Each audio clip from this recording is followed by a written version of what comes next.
السلام عليكم ورحمة الله تعالى وبركاته. طبقنا لهذا اليوم هو طاجين الزيتون المعروف به كامل الشعب الجزائري.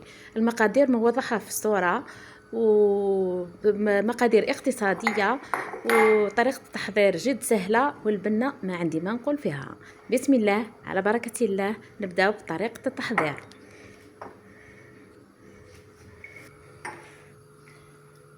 نحطو كمية من الزيت، نزيدو معاها شويه تاع المارغرين،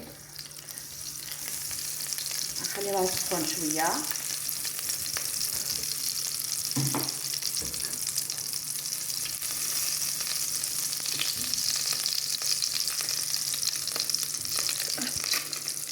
ونحطو الاطراف هذو تاع الدجاج باش يتحمروا شويه ويتقلاو مليح.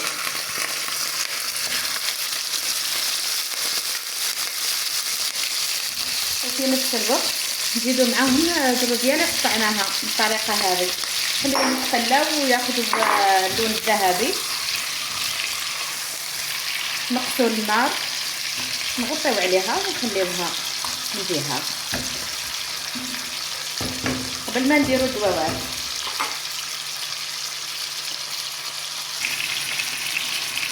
هنا زدت شويه تاع كراس ودبشه مرحيين كنت محتفظه بهم في الثلاجه. هاني نخليو الدجاج هكا حتى ياخذ اللون الذهبي باش تجي المرقه تاعكم بنينه. هاي كي حتى الزروديه راهي بدات تتقلى.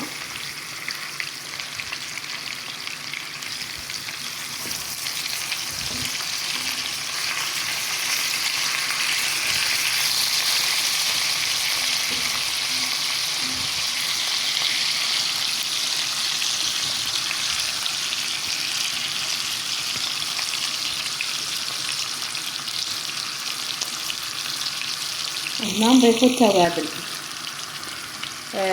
سكنجبير، كركم، كزبر، فلفل كحل وملح وشويه عسل.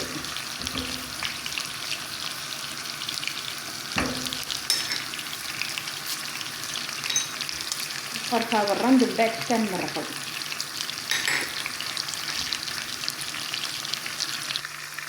هنا البصله وحبه بصله، حبه طماطم وربع سنين ثوم، هذوك اللي حطيتهم قبيل راني رحيتهم. نزيدو نلوحوهم يتقلاو مع الدجاج مليح.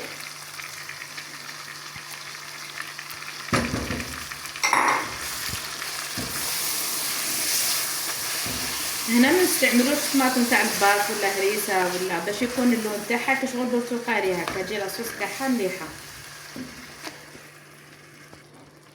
هاني ضفت العود تاع القرفه وزدت الورقه تاع الرند، انا نسيت قبيل ما قلت لكمش في التوابل.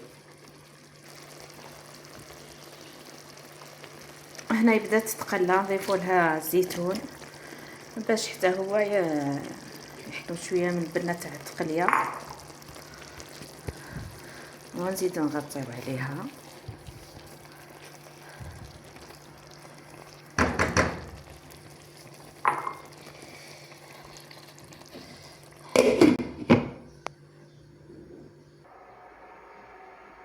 هادو الحبات بطاطا نقليوهم، نقصهم بالطريقه هذه كيما الفريت، ونقليوهم ونضيفوهم للمرقه بعد ما طيب وتجي فيها واحد البنه ما شاء الله.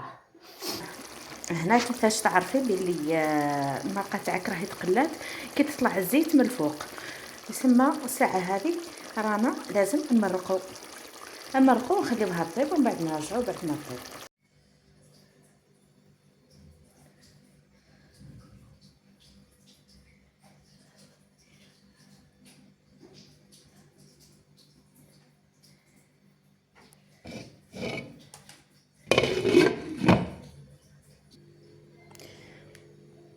وهذا هو الشكل النهائي نتاعها في طبق تقديم. بالصحة والعافية عليكم، وجربوها ما راح تندموا حبيباتي.